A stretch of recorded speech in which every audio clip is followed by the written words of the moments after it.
Hello, good morning, good afternoon, good evening, depending on when and where you're watching this video from.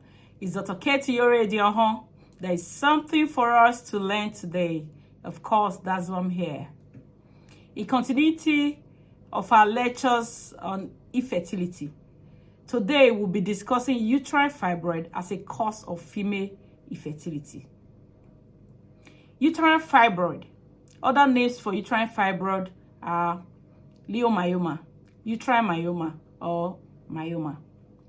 Uterine fibroid is a non-cancerous growth in the uterus of a woman during the reproductive age or childbearing age. Uterine fibroid is not a cancer. It does not have a direct relationship with any form of cancer. And it does not predispose whoever has got a uterine fibroid to any form of cancer.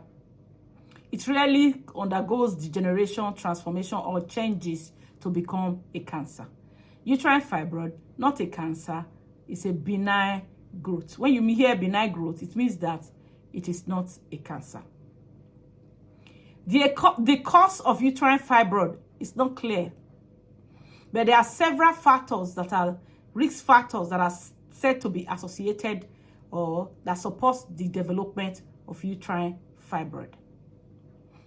For example, a woman who got to puberty too early, a woman who started menstruating before the age of 10 is at a higher risk of having a uterine fibroid. A woman is obese is at a higher risk of having a uterine fibroid.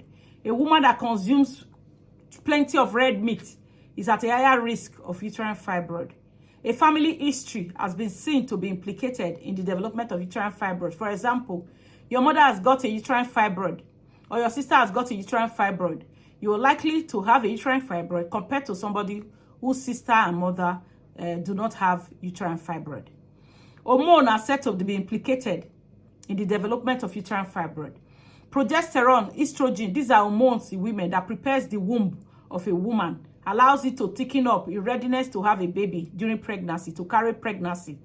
That hormone has been seen to support the growth and development of uterine fibroid, as the receptors that hormone acts on have been seen to be numerous in uterine fibroid. So it has a relationship. That is why postmenopausal women tend to find out that their fibroid is shrinking or has stopped growing because of the role of hormone.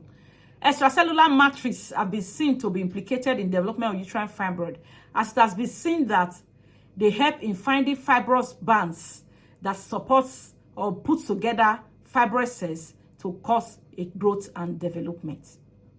Uterine fibroid have been seen to be common during the period of reproduction, during the childbearing age of a woman. This is because of the support that it has gotten from hormone. That's the hormonal support it gets.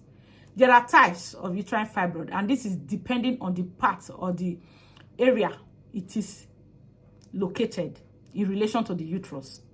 So for fibroid that are found within the uterus, the inner layer of the uterus, they are referred to as the submucosa. These fibroids are usually, or they are the most implicated in infertility, inability to get pregnant, or repeated abortions, or bleeding and all the others. They are most symptomatic, or they are most involved in acute presentations from bleeding and the other things. They are the ones that can also rupture because they are within the uterus. They are attached to the inner layer of the uterus, submucosa. And the other ones are the ones within the wall of the uterus. They are referred to as the intramural. So they are within that muzzle of the uterus. And there are others that are attached to the outer part of the uterus. They are the subserosa. Okay, and this one, some of them can actually be pedunculated. What that means is that they will have a big head, but their attachment will be very small, a small stalk with which they attach to the uterus. During a surgical removal, such are very easy to remove. And the one within the uterus too, the one that is submucosa, some of them can be pedunculated too, having a large head but a small stalk attached to the endometrium or the inner layer of the uterus. Some of it have been seen in few women to have been expelled per vagina because it had a tiny stalk, but the head was a large one. So the one that is intramural is within the muzzle of the uterus. So what are the symptoms of uterine fibroid? This symptoms is actually depending on the size of the uterus, the size of the uterine fibroid in the uterus. Some sizes are not, they are microscopic. What means is that you cannot see them with your naked eyes. Some will be the size of a berry, some others the size of an apple, and then some can actually make, if they are very big, they'll make a woman look like one who is pregnant. Meanwhile, she's not pregnant because of the size of the uterine fibroid. Okay, so the symptoms now will depend on that size. Okay, because the very big one, they can have pressure symptoms, they can have severe waist pain, low back pain, lower abdominal pain. The lower part of your abdomen is painful. They can have heavy bleeding, pain during menstruation, prolonged bleeding. You know, menstrual cycle or menstruation that would have stopped within 3 to 5 days. Some can go as much as 10 days, 2 weeks, and even more. Some can be anemic because of loss of blood. Their blood volume will not be enough again, that it has been wasted. And others will have repeated blood transfusion from anemia. Okay, and it can be responsible. It can be a reason why a woman will be peeing frequently. Just like early pregnancy, too, women will be peeing frequently because the bladder and the bladder is the place that stores urine before you pee. The bladder and the uterus, they stay in the same compartments, in the same environment. That's the pelvis. So once something is happening in the other, it can transmit to the other one, you know, by direct pressure or direct effect. Some people can weep plenty times. Others can be feeling it unable. They can be feeling, you know, uneasy. They are not finding it easy to pee. And so they feel like they are not done peeing. Even when they are done peeing, there will still be something remaining, incomplete voiding, because of uterine fibroid. Some can be spotting, and some can have pain during sexual intercourse. And it can be a reason why placenta will go and lie low in some of them that can get pregnant. Okay? And it can also be a reason why placenta can separate too early from the uterus when a baby is not time to deliver. So they call this placenta previa or abruptio placenta. And it can be the reason why the woman is not able to carry pregnancy to the age of viability or to term, because of it. That's referred to as repeated abortion. Okay, repeated abortion. And some will not be able to get pregnant at all. That's uterine fibroid. So, what help is available? Because that's why I've come here. The help that is available will not depend on what stage, and the counseling that is available will not depend on what stage that the woman is presenting. And I'm going to look at it in these angles or in these pathways. 1, a woman who's got uterine fibroid, she's not married. A woman who's got uterine fibroid, she's married and she's not able to get pregnant. Another woman who's got uterine fibroid, she's married, she's been having repeated abortions. Another woman who's got uterine fibroid, symptomatic, she has completed her reproductive cycle. She has had the number of children she wants in life. And now she's having symptomatic uterine fibroid. So we'll look at all this as we go. 1, you're not married, you've got uterine fibroid. It's not symptomatic, don't bother yourself. You should go after getting married. Okay, maybe you just felt that something is swelling at the lower part of your abdomen and they have done scan and the doctor has told you, see, don't leave anything in absorption. You must have seen the doctor and the doctor told you it's uterine fibroid. Don't be careless. Present early at each time. That is what I preach. That is what I tell my people in better preventing disease. My followers, don't stay at home and be waiting and be assuming. You need to talk to a doctor, and it is doctor that I told you following a scan examination and your symptoms and not told you that you've got uterine fibroid. If it's not symptomatic, don't bother yourself about uterine fibroid. Just go about your life. Get married. Okay, that's your own. And for the ones you've got uterine fibroid, you're not married, and it's symptomatic. You bleed a lot, you know. So go see your doctor. Medications. I'm not going to tell you medications in order to prevent drug abuse. You need to see your doctor, okay? And they will give you drugs. There are some people, drugs are able to control your symptoms. You just take drug alone while you go about getting married, okay? By the time we come, there are some people, drugs cannot control their symptoms. 1, you are not married. You are also looking like a pregnant woman. 2, and again, your symptom is severe enough to interfere with your daily living. You are not able to do all that you have to do. Repeated blood transfusion, severe waist pain. You are beginning to lose weight and all that. Then you have to do something. Then the surgical procedure will now come in. You have to do surgery before you get married. All right? Most times, the reason why we medically, conservatively manage and prevent and don't go for surgery first for single ladies is because the risk of recurrence is short. You can do a surgery now. They call it myomectomy, removal of the fibroid. And in another 1, 2, 3 years, it can come back. So removing it, except it is indicated, you will not remove it. We don't preach removal. We just say go about your life, take your medications, get married, so that we'll not know what it is doing. Is it going to stop you from getting married? Is it going to cause you repeated abortion? Or is it going to interfere with your daily activity? Then we'll take it up from there. Okay? So if it's interfering, it's preventing you from having your routine, your normal life, then you have to do surgery. They will remove it. And you have to get married because it's going to come back again. All right? And if you have done surgery, it's coming back. It's going to keep coming. Some people will have recurrent fibroid. Just face it. Get married is another way to quickly get out of it and find your plan. So for people who are married, you've got uterine fibroid. It's not symptomatic. It will not stop, and it's not stopping you from getting pregnant. Just go ahead and have your children, the number you want, and just leave the fibroid alone. Forget about it there. Some people are lucky. Post-menopausal, it will shrink or it will not grow again and will not bother you. Another group is preventing you from getting pregnant. If it's preventing you from getting pregnant, then you have to quickly do something about it. You have to see a doctor, okay? And your doctor will have to look at it, investigate, evaluate you, and give you these options. Definitely, you need to remove the fibroid so that it can allow your baby implants. Depending on the location of the uterine fibroid, it can prevent implantation of the already fertilized egg. It can prevent, even cause obstruction in the fallopian tube, prevent the egg and the sperm from meeting because there's a blockade. Because of its location in the uterus, it's located close to where the fallopian tube connected to the uterus. It will prevent the egg of a woman and the sperm of a man from meeting to fertilize. And it will also prevent implantation depending on where it's located. Like I told you, it can be a reason why some placenta will be lower. You know, that's another topic, another way we will look at. So, if you are not able to get pregnant, get a surgery done. Take instructions from your gynecologist. They will help you better.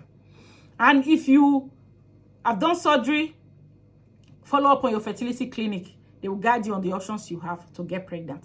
And for the ones that it doesn't stop you from being pregnant, only to discover that when you are pregnant, you are not able to carry to term, repeated abortions, you still need to remove the fibroid because it does not want to coexist with your baby. It's the reason why you have preterm contractions and preterm labor. Because the size of the fibroid is there, your baby is there. When your baby is still young, your uterus is not distended like somebody that is up to 9 months. That's because it's coexisting with a fibroid. Then it will now stimulate the uterus and cause a preterm labor. And when your baby is not up to the age of viability, the abortion will not be. So the baby is wasted and cannot be rescued and cannot be taken into the incubator. So for such people, you need the surgery too. Meet the doctor, let them remove your fibroid. It's even good that you are married. Before it can grow, you can actually get pregnant and your baby will now be growing in the uterus and suppress the growth of the uterine fibroid. And for people who are symptomatic and you have completed your family size, of course, good news, you have 2 options. Okay? It's either you do a myomectomy or you remove the uterus. Some people have had to do myomectomy, that's removal of the fibroid. They've done it once, twice, 3 times. Instead of going that long, why not remove the uterus? You are done with having your babies. Okay? The removal of the uterus is referred to as the hysterectomy. When they remove your uterus, they don't remove the vagina with it. They don't remove the cervix sometimes with it. They don't remove the ovaries with it, meaning that it will not interfere with your sexual intercourse with your spouse, and it will also interfere with your hormonal function as a young woman, okay? Because you need those hormones to look good and to look healthy and the other things, okay? So it will not interfere with it. It will be another option to just remove it and be free from those symptoms of heavy bleeding, anemia, tiredness because of anemia, repeated blood transfusion, you know, pressure at the lower part of the abdomen. It's like repeating the symptoms I already said before. Okay? So you can remove it and be good. Another option I think I should also add is the uterine artery embolization. What it means is that they will now, through a television procedure, it's actually the interventional radiologists that will aid or join in this procedure. What they do, they will look at the arteries that are supplying the uterus, uterine vessels, uterine arteries, because it's those arteries that will also support or supply the fibroid. They will embolize them. They will put something that will make it to close. that gum together so that blood cannot go there. Over time, because there's no blood supply to this tumor, to this growth, it will begin to shrink. It will shrink. Some will even fall off. Dead tissue, they will fall up through the vagina. They will be expelled as dark blackish thing, you know, as clots and all that. Okay, but this procedure, uterine artery embolization, as a form of management for uterine fibroid, is not for people that are trusting to have children, because it's possible too that when you get pregnant, the artery that was supposed to supply the uterus that will carry the baby will not work effectively. Okay, so for people that are still bearing children or that want to have children, it's not an option for them. So it's an option for people who have completed their family size and they don't want surgery. Okay, so they can have a uterine artery embolization and have their fibroid starved of blood, and then it can shrink and degenerate, okay, and even be expelled depending on the pathway it chooses to follow. So I want to look at some social factors concerning uterine fibroid. Some social factors. For example, a woman who's got uterine fibroid, she's not married. Some will not tell their fiance that they've got uterine fibroid. Two ways. They can actually tell a man, and the man will run away. So men, I have a word to tell you. Uterine fibroid is not a cancer. And it's not even the fault of the woman too that she's got a uterine fibroid. She can even be your sister. If your sister has got a fibroid, will you wish her not to get married? No. So you should not deny a woman who's got uterine fibroid love, so that she will not be lying to you, so that she will not hide it, so that she can be sincere enough to let you know that she's got a fibroid. Okay? Don't run away when the woman has got fibroid. It's even worse for people who have done surgeries, they've removed the fibroid. The man will be thinking that they've removed the womb. See, if you want to be sure, if a woman tells you that she had the fibroid operation before they remove the fibroid, instead of running away, tell her, let's go for a scan and be sure the womb is still there. That's all. Don't run. Okay? It's not her fault that she's got a fibroid. I told you about the risk. Okay? Maybe I add this one as a risk to women who, maybe I've thought about it, women who attained puberty too early, menstruated before 10, they are at risk of having uterine fibroid. So any of it could have been the reason. It's not her fault. It's how God has created her. So don't run away. And you, woman, don't hide it. Okay? Let him know so that he won't say you deceived me. You did say you have uterine fibroid, especially when it's not a cause of infertility. And just pray about it, because I've seen people saying the truth and the fiancé will run. Man, don't run. Okay? So that there will be sincerity. People can always say the truth. Because she cannot, because she has got fibroid, she'll be having broken heart, broken relationship, 1, 2, 3, 4, and she's growing old. She will lie to one because she wants to marry, and you will no longer blame her. Okay? So that's why you have to pray. God help you. It's not a big deal. It's a common growth in the womb, in the uterus. Okay? So I hope you've learned something today. That's why I'm here, Dr. Kate. I'm always here to give you information, to prevent disease, to promote health, okay, to improve your health even if there's something there already, to give you a better prognosis, better management, better outcome, and to stimulate you to have a positive outcome, a positive mind towards it, because it's not your fault. And live well and live healthy. Seek help. Seek all the help that is available, all the options that you have, and live healthy. Hope you've learned something. Thank you for listening. Have a great day. Bye. Share it if you think it's important. Share it and let others learn. Subscribe, follow. It will never be a dull moment here. There's always something to learn. The next topic is endometriosis as a cause of female infertility. Watch out for it. Bye.